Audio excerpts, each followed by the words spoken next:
தாயார் ஸ்ரீ புண்டரீக வல்லியையும் தரிசித்தல் நலம். அதன் பின்னர் 7 மலைகளை கடந்து செல்ல வேண்டும்.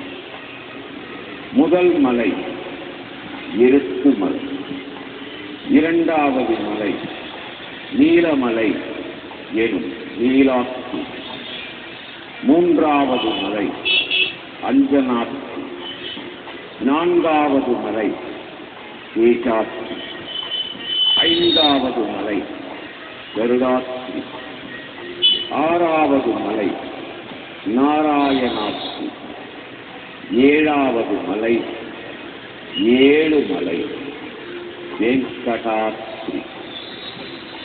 7 மலையானை தரிசித்து ஏற்றமுற வாழ்வு அமைய வேண்டி முதலில் சுவாமி புஷ்கரணி தீர்த்தத்தில் நீராடி சுவாமி புஷ்கரணியின் கரையில் திருக்கோயில் கொண்டு எழுந்தருளி சேவை சாதித்தருள் ஸ்ரீ ஆதி வராகப் பெருமாளை சேவித்த பின்னர் திருவேங்கடமுடையார் தரிசித்தல் வேண்டும்.